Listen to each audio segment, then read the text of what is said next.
Nation is back. Jim Gazzolo, Heath, Schroyer. 42nd in the country in softball. It's crazy. Are you surprised by that? To be honest with you, no. And it sounds bad to say that. I mean, think about McNeese being 42nd in the country out of 360-some teams. But we're going to have James on, Coach Landreneau. Yeah. And I'm just, and we've talked about this before, but he is a high level coach. Yeah. And he is going to be, he's going to coach at a Power 5 one day. There's no doubt about it. The more I talk to him, he's committed to the area more so than for sure. most Now coaches. and I will tell you, and look, James and I have had very frank conversations. He knows that softball is valued here.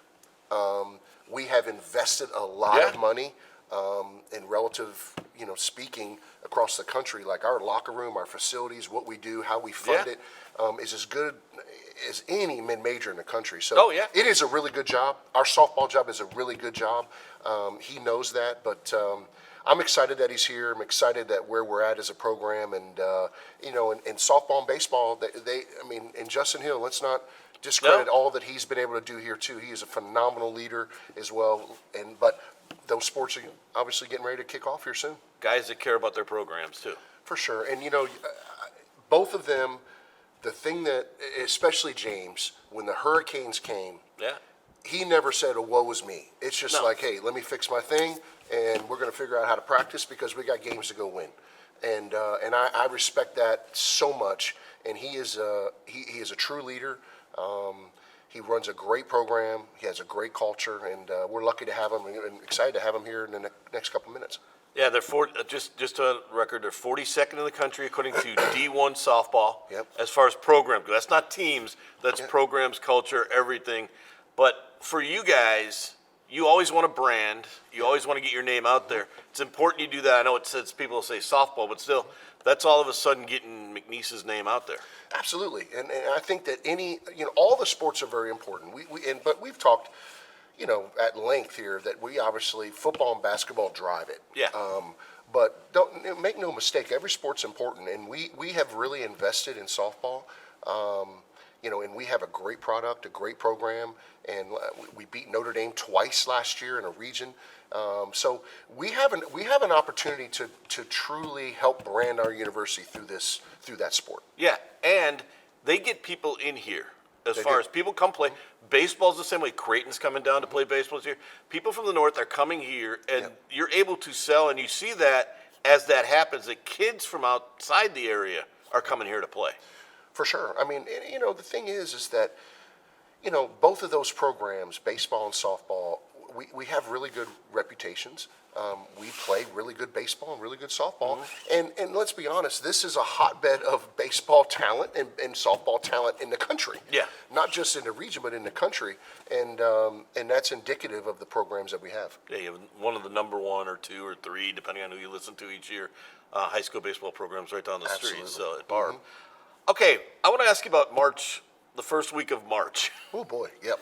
You're going to have baseball, you're going to have softball, you're going to have 2 tournaments here. Yeah. You're going to have football going on, spring football. You guys ready for that? It's a lot. I mean, no question about it. It's a lot, and people really have no idea, of all that it, that you come to the game, right? I used to say this as a coach. You come to the game and you see the game for 40 minutes and you leave. You have no idea all the work behind the scenes before you get to game day. It's the same thing with putting on tournaments and everything that we're doing. It's so much work and so much time.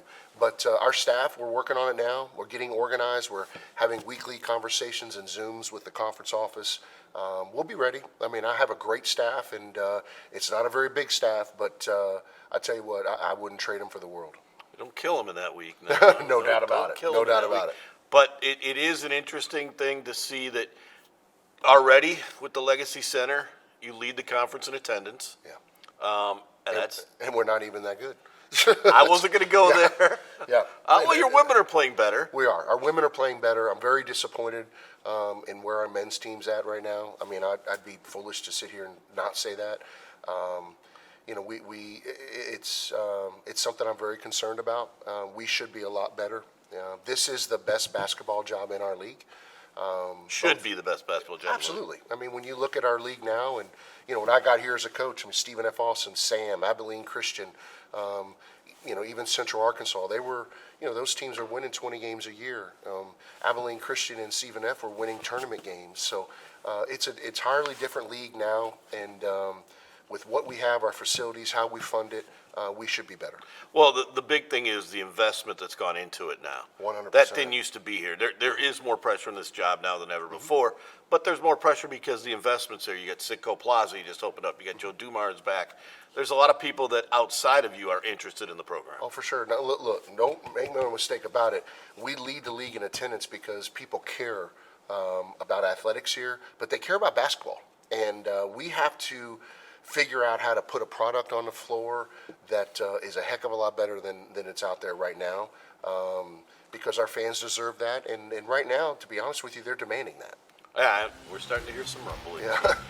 When we come back, we'll talk about a program that's on the rise and continues to rise in softball with James Landreneau after this on Poke Nation. Welcome back to Pokes Nation. Coach Landreneau.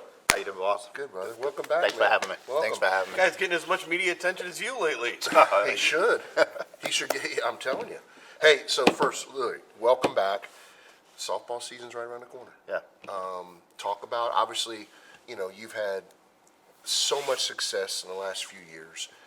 What's this year going to look like? What do you think about the team? Where are we at, before day one starts? Yeah. Right now, it's exciting. Right now it's starting to get a little edgy. Tired of inter squad and tired of playing each other every day. So they're ready. Right. The biggest thing for right now is can we get up to game speed? Right now I feel in the fall we weren't able to get up to game speed very often. Right now we'll be able to play a little faster. Kids are kind of withholding, so we're trying to mark up the innings as the weeks go on right now. But trying to create a little depth, just making sure we're not injury away. And so I've been moving some kids around. Like Jim and I had talked. Because, man, you move a lot of people around. My theory is we want to make sure if someone goes down, we're ready. And also it keeps competition in practice. And you can see it right now. Now you feel like you have kids competing for spots. They're trying to get some spots right now. So it's been nice. Coach, one of the things, and I've said this, publicly, but the culture of your program is as good as any program I've ever been around. And I've been in college athletics 26 years. But one of the parts of that is what you do in the off season to get your girls mentally and physically strong. Like, knock on wood, right? And injuries can happen, but you haven't had a great deal of injuries over the course of your tenure, and your girls are mentally tough. Talk about, everyone talks about it during the season, right? But there's so much that goes into it before the season. What did you guys do from the day the season ended last year until today? And what do you do, and what did you do different to get your girls ready? And, good question. One thing when we left last year, we felt like we wanted to be a little bit more physical. We want to be a little stronger in the weight room. So been able to work with Coach Horn on that, and it's paid off. Our girls are, lifting a little heavier and feel like we're moving around pretty good, still able to move around. And then, you talk about culture, and culture is it's a year-round thing. It's not something you come in and you implement it. It's a lifestyle of how you lead. And we read, people think that it's, books like Extreme Ownership. We have a book we just finished, the No Complaining Rule. But we let the players kind of identify how they want the locker room to be, how they want to be represented in public, and then we just hold them to that standard. Mm-hmm. And then it kind of feeds itself after that. But yes, it's everything. You want to have a good work environment where people come, but a lot lot of people see the end result, but they don't realize the price that's paid to get there. That's right. And sometimes you forget. And so like last year, when we were playing Notre Dame, and you and Dr. Roos were there, like, how we get up for this? And I said, we've been to park about 10, 12 hours. Y'all been bringing us food and rain delays. So we've trained for this. Like, we've had some days in the fall, and we talk about it. Hey, when there's going to be a time when we're tired, and we know the other team's tired, but we're ready because we're ready to play for it. So we try to put things in from the time we maybe finish practice at night till we lift in the morning that's going to create a little bit of fatigue and get some mental toughness there. And more importantly, kids learn that, hey, we've been through this, and we know how to get through it, so they have a lot of confidence in that situation. You can't learn how to swim without ever getting in a swimming pool, right? So if you want to be in tough situations, you got to be put in tough situations. Right. The thing that we talked about was last year, the game at Evanston, the chance and the run through the regional and that. What did you learn about your program at that point in time, and how do you make that next step? Yeah, I learned our kids were resilient. They were tough. It's what we, like we said, what we trained for, and it all came to to life right there in front of everybody, and that's what our team, when you take that team, if you look stat-wise, it wasn't our best offensive team, it wasn't our best pitching, it wasn't our best defense, but they came together in the locker room, and look, they didn't complain about things, they just got after it, and they worked hard, and a ton of belief. It really showed the maturity of that team was in the Southeastern game. We were down 6-0 in the first. When they came in and dug out, there was no panic. Kids looked at me at one pitch at a time. So everything you kind of put in all year, how to stay in the present moment, they were able to accomplish when it got really tough and we needed it the most. And it kind of built from there. One thing you guys did that a lot of teams struggled with here on campus was after the Hurricanes, you didn't have the victim mentality. You kind of went right back and said, look, this is the boat we're in. Let's move forward. Let's not think about what happened in the past. How did you do that? Hey, exactly what you said. Hey, this is the cards we've been played. How are we going to play them? You can sit around and feel sorry for yourself, but look, man, people across the country in bad situations, you don't get to, the world doesn't stop turning, it doesn't stop moving. And so whatever situation you're in, you have to find out a way to make the best of it. And that was our thing. I said, how you feel about things. And I said, that's irrelevant. It's how, this is what we have, how can we still find a way? And one thing we said is we're not going to talk about it. Because if all you're doing is talk about what's wrong, then you're never talking about a solution to get better. So the first thing we met is how can we make the most of what we do have and figure out, and it kind of paid off for us at the end, but I think it carried over to the next season. And that's why, and we're looking for that leadership in our locker room right now, and they're bringing it. So it's been nice. You beat Notre Dame twice in 2 days. How many new friends did you have texting you? I appreciate the support, man. I appreciate the support. It's just like, again, end result, right? Yeah. I mean, no one understands what it takes to get to the point where you can beat a Notre Dame twice. And it started the day before, when that last season ended. And it's exciting. I'm glad you're going to come back for the next segment because we got a lot to talk about. Okay, I'm excited. Thank you. We'll be back with Coach James Landreneau after this on Poke Nation.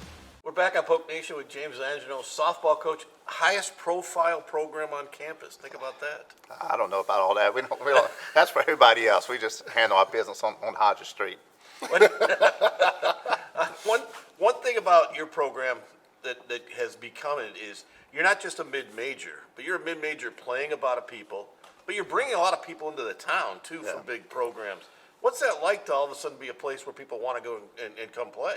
It's nice. It's exciting because not only for our players to be able to play that kind of opponent in front of their fan base, their people they go to school with, their professors, but for our community to be able to be exposed to that kind of level of play right here and not have to see us on the road or on TV or read about it in the paper.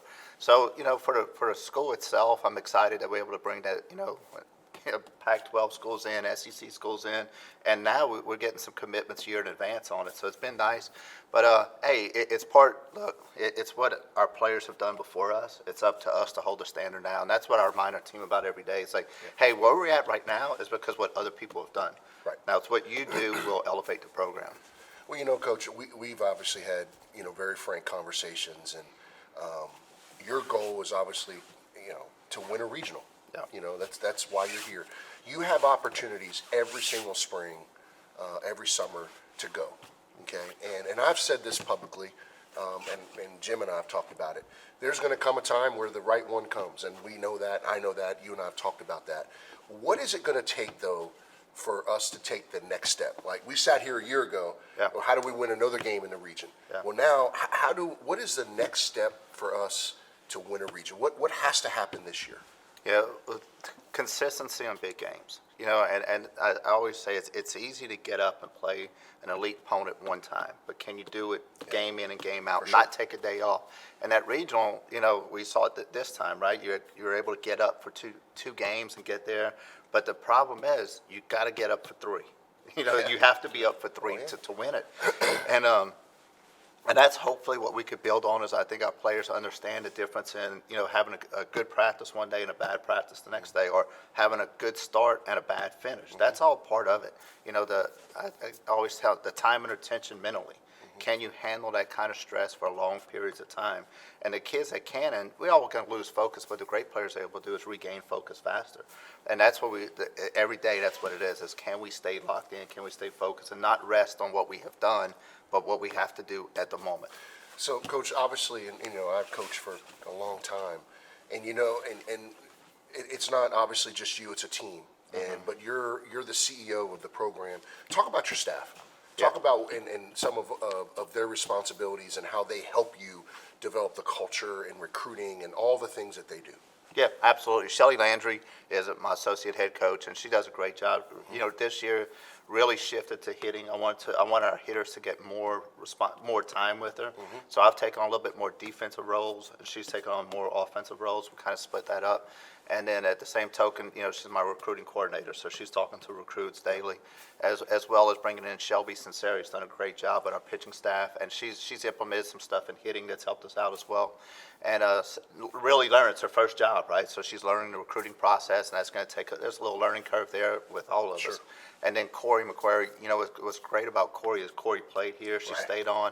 Everybody loves her. You know, you got to say her name and you smile. You know, everybody loves the kid. She has a ton of energy.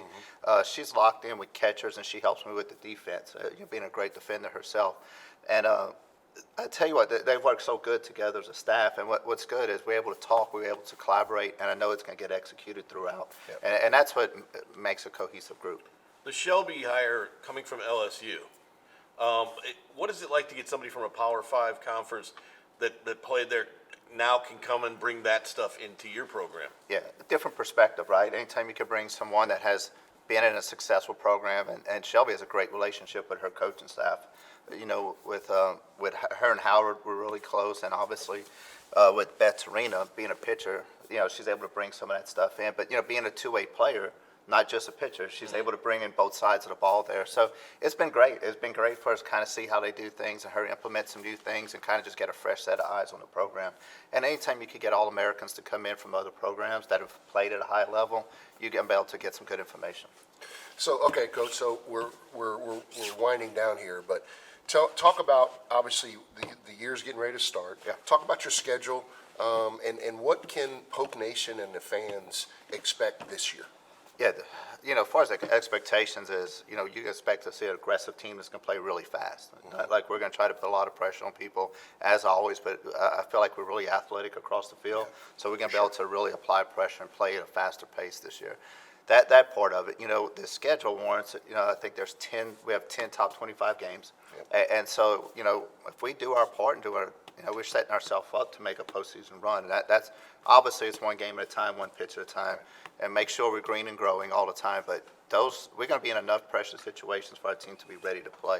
You know, as far as our fan base, what we hope is, you know, we do a really good job, boss, of selling out the stadium when we play somebody down the road. But hopefully we can sell out the stadium.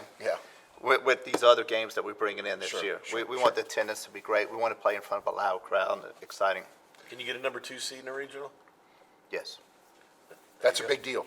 That is a huge deal. We talked about that on the air before. That's a big deal. Yeah, that is the next step, is that gets you into kind of a setup to where all you got to do is win one, somebody above you. And right now you're 42nd in the country as a program. Got to get to 32nd. Absolutely. No pressure, Coach. Not at all. Not at all. That's the guy putting the pressure on you. That's the standards, right? We'll get Coach's final thoughts after this on Polk Nation. We're back on Polk Nation. James Landreneau probably has the best culture here. Without question. And I will tell you said the other one that I'm really proud of, and we talked about Justin Hill. He's got a good culture too. Gary Goff is very similar to James in his approach. But without question, our softball program and Coach Landreneau has the best culture of anywhere I've been around. I will say this, between James Landreneau and Justin Hill, 4 days after the hurricane hit, Justin Hill called me up. They had, I think, 18 players in my backyard going from houses to houses to clean things up and being a part of the community. So I will always remember the fact that they were the first ones to call. Now, other people did. For sure. But they were on top of things and a part of the community that I think a lot of people don't know about that should know about. Yeah, they both are just great people. They're invested in this community. They're invested in their programs in this university. I can't say enough about both of them. And obviously, we had James on today, and we're going to have Justin on here in the next couple of weeks. But Coach Landreneau, the thing is, he's at a point now in his tenure here that people expect greatness. They expect us to be good. Oh yeah, the bar's higher. No question. And the thing about it that I love about him is that he just the more the better. Just bring it on. Just bring it. And I love that about him. I love that about his personality. He and I have always clicked, even when I coached here. And I'm really happy for him. I'm proud of him, and I'm really, really glad that he's running this program. Next week, first day of February, first Wednesday of February is always a big day around campuses because it's National Signing Day. It's going to be boring here, isn't it? They're all signed already. That's okay. I'll tell you this, though. You're all signed. There's nobody to sign. That's all right. I will say this, though. The one thing that, with Gary, and he had a huge recruiting weekend this weekend, and I'm really excited about the class that Coach has put together. And it's really, when you think about it, it's the first time in a long time that we've actually had an off season, that we're going to have a real spring season, and we've been able to recruit because there's always been coaching changes and you're behind the eight ball. No, this is the first normal, recruiting since 2018. Exactly right. Because there's no academic probation. Right. There's no hurricane. There's no pandemic. Right. There's no coaching change. Right. And you saw what he did with it. He's bringing in, I guess at the end of the day, it'll be 26. 25 have already been signed. Yeah. It's awesome. So it's going to be a very boring Wednesday. There's no. That's nobody's okay. going to be doing hats That's for all you right. guys. Well, that's all right. We'll take the boring. But I'll tell you this, I really like the class. My kudos to the staff and Gary for what they've been able to do. No, And it's really impressive. But the thing I'm so excited about is that, we're actually going to have numbers for spring ball. 92 as of right now. 92. Absolutely. And it's just, we are on the right track. We have the right guy, and I'm excited about where we're headed. I love the fact that when I talked to him last week, he was like, we had to take a TV timeout after every 3 plays because we didn't have enough people to run. I think at one point you were at 44 or 43 people that were that were healthy to practice. Now you're going to have 92. That's It's a big deal. It's an impressive number. All right, last week I wrote, and I know you don't read, but last week I wrote that it would be embarrassing for the basketball team not to make the tournament if you host it in the first year. Do you agree with that assessment? Embarrassment or disappointment, or how would you judge it? All of the above. Be very disappointing. Be very embarrassing. It's but It'd be a thrill for everybody else in the league because you do have a target on your back. Oh, for sure. And but no, it would be beyond disappointing for me. But more importantly, our fan base. You think about we're hosting these tournaments. And being to have the best arena, and if we're not in it, it's not a very good day for McNeese basketball, that's for sure. And it would hurt attendance for that tournament. It would hurt the league, and there's no question about it. I mean, Chris and I are very. I didn't think we'd have to worry, but right now we're both worried about it because obviously it hurts the league and it hurts revenue for the league. I mean, we can say whatever we want, but a lot of it comes down to revenue, and Sure. Not being in a tournament hurts revenue. All right. Also in March, we talked a little bit about what's coming out in March. I give you this time at the end of the year here to make your spiel, to sell your product. You got your suit ready, baby? You got your suit ready for Nobody Gatsby? wants me at Gatsby. Coach, I tap out at 9:30. That's okay. What am I going to do at Gatsby? Hey, for one night a year, I'm telling you, it is the party of the year. I will have an answer for you this week. Okay, we have less than 10 tables left. We should sell out by the time this airs next Sunday. But it is going to be off the charts. I've had conversations with the band, with Trixie. I mean, it is. If you haven't got a table yet, www.mathgatsbygala.com. Get your tables. Party of the year. See you next week on Poke Nation.